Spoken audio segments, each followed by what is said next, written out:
নমস্কাৰ বন্ধুসকল, সকলোকে আজিৰ এই নতুন ভিডিঅ'টোলৈ স্বাগতম জনাইছোঁ। বন্ধুসকল, আজি আপোনালোকৰ বাবে এটা অতি গুৰুত্বপূৰ্ণ ভিডিঅ' লৈ আহিছোঁ। এই ভিডিঅ'টোত আপোনালোকক চৰকাৰৰ এখন বিশেষ আঁচনিৰ বিষয়ে আলোচনা কৰিম, যিখন আঁচনিৰ পৰা বিবাহিত মহিলাসকলে ৬,০০০ টকাকৈ লাভ কৰিব।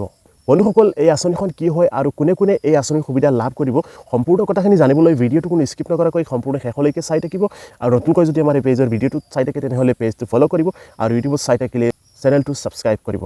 বন্ধুসকল, আপোনালোক সকলোৱে হয়তো জানে যে দেশত এনে এখন আঁচনি চলি আছে, যিখন ২০১৭ চনৰ পৰা চলি আছে। বহুতে হয়তো এই আঁচনিখনৰ বিষয়ে অৱগত হ'ব পাৰে আৰু বহুতে হয়তো এই আঁচনিখনৰ বিষয়ে নাজানিব পাৰে। সেইবাবে এই ভিডিঅ'টো বনাবলৈ ওলাইছোঁ।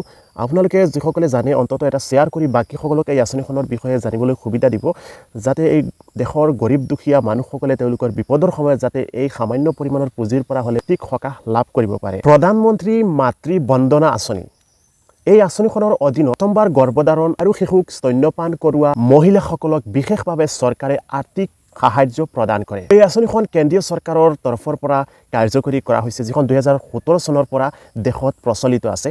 গৰ্ভাৱস্থা সহায়তা আঁচনি নামেৰেও এই আঁচনিখনো জনা যায়। এই আঁচনিখনৰ সুবিধা লাভ কৰিবলৈ হ'লে প্ৰথমবাৰ গৰ্ভধাৰণৰ পিছত তেওঁক নথিভুক্ত বা ৰেজিষ্টাৰ কৰিব লাগিব। ইয়াৰ বাবে যি ডকুমেণ্টৰ প্ৰয়োজন হ'ব সেইখিনি হ'ল স্বামীৰ আধাৰ কাৰ্ড লাগিব আৰু বেংক পাছবুকৰ জেৰক্স কপি লাগিব। কিন্তু বেংক একাউণ্টটো জইণ্ট হ'লে নহ'ব।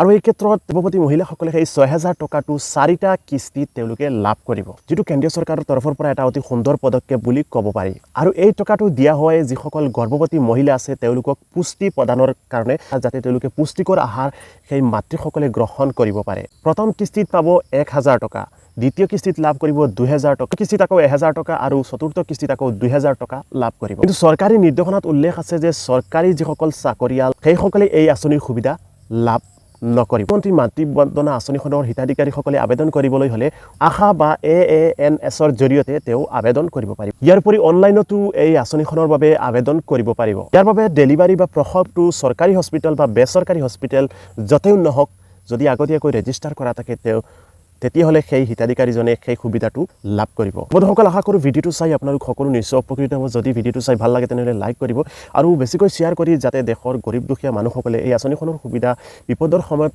লাভ কৰিব পাৰে, তাৰ বাবে ভিডিঅ'টো বেছিকৈ শ্বেয়াৰ কৰি দিব আৰু এই বিপদৰ সময়ত যাতে তেওঁলোকে সকাহ লাভ কৰিব পাৰে। যদি আমাৰ এই পেজৰ ভিডিঅ'টো নতুনকৈ চাই থাকে তেনেহ'লে পেজটো ফ'ল' কৰি ল'ব আৰু ইউটিউবত চাই থাকিলে আমাৰ চেনেলটো ছাবস্ক্ৰাইব কৰিবলৈ নাপাহৰিব। আৰু কিবা বিশেষ জানিবলগীয়া থাকে তেনেহ'লে কমেণ্ট বক্সত যদি আপোনালোকৰ বহুমূলীয়া দিহা পৰামৰ্শখিনি বা মন্তব্যখিনি জনাবলৈ নাপাহৰিব। তেনেহ'লে আজিলৈ আপোনালোক সকলোৱে আজিৰ দিনটো শুভক মংগলময়। পুনৰ কালি এটা নতুন ভিডিঅ'ত লগ পোৱাৰ কাৰণে জয় হিন্দ, জয় অসম।